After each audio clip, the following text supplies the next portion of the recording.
fala é Rose Lapa e hoje vou contar para vocês uma história de minha própria autoria, o bolo. Tinha uma vez que duas amigas, muito amigas, resolveram ser criativas na comemoração do aniversário de uma outra amiga muito querida. Afinal, não basta ser amiga, há que inovar na comemoração. Como duas estrategistas, discutiram tudo nos mínimos detalhes com outras amigas para que a festa fosse uma surpresa.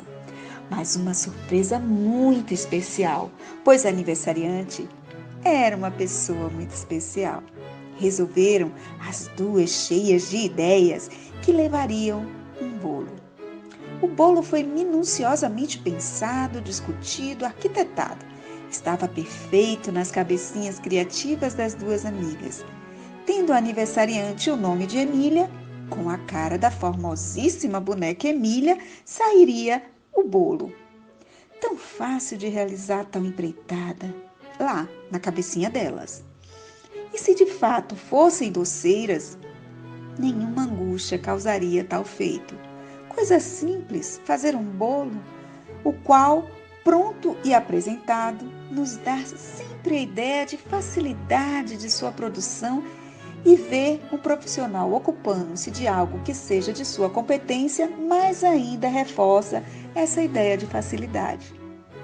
Com essa esperança e desejo imenso no coração de que aquilo desse certo, as duas amigas iniciaram a empreitada.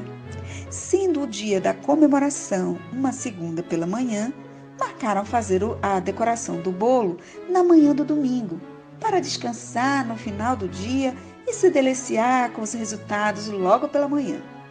Compraram os melhores ingredientes, escolheram as mais interessantes decorações com minúcias de detalhes. Ovos, farinha de trigo, fermento, leite, baunilha para dar um sabor especial, leite condensado, chocolate marroquino, ameixas, receita dobrada, para representar o imenso carinho das amigas à aniversariante. Batedeira, assadeira, tudo certo, e as duas orgulhosas de si. Mas o forno, esse terrível senhor das verdades e das realizações na cozinha, senhor de sonhos e pesadelos, desencantou seus orgulhos, fez a massa extrapolar seu espaço e mandou ao espaço as primeiras alegrias, mas nunca a esperança. Afinal, o que faz um bolo apresentável é o formato que se dá à massa, o toque final, a decoração. A ideia de fazer uma homenagem lúdica à aniversariante, tendo como mote seu nome, não havia sido descartada. A massa não estava bonita, mas estava agradável ao paladar, e isso é fato da maior relevância para um bolo de aniversário. Mas não era definitivo. Tal qual Ulisses em sua perseverança em vencer os desafios propostos pelo Olimpo para seu regresso ao lar, imbuídas da coragem de Vasco da Gama em vencer monstros marinhos e terminar sua empreitada, as duas heroínas dessa história não contaram tempo, não esmoeceram e partiram para a batalha. Bem, não se pode dizer que elas tenham rendido homenagens a Homero ou a Camões, uma vez que os heróis de lá, apesar de todas as vicissitudes, saíram vencedores. Nossas heroínas foram vencidas e estavam mais para Machado ou Kafka do que para Homero e Camões. É bem verdade. Ainda assim, vale a pena contar o que se sucedeu. Afinal, histórias de vencidos são tão heróicas quanto a de vencedores. A mais crítica metralhou. O bolo tá horrível! A mais otimista contemporizou. Sempre é possível fazer alguma coisa? As duas amigas sensatamente resolveram chamar a ajuda de expert. A A expertise condenou a produção e deu início à produção de nova massa para juntar aquela já produzida e dar o formato que se desenhava nas cabecinhas criativas das duas amigas. Nova massa pronta, cortaram bolo aqui, ajeitaram ali, num esforço hercúleo para transformar massa disforme em bolo com cara da boneca Emília. Dedicação e matemática ajudaram bastante, mas não foram o bastante. Fico imaginando o tanto de desaforo que ouviram da tal boneca faladeira se pudesse presenciar tal empreitada.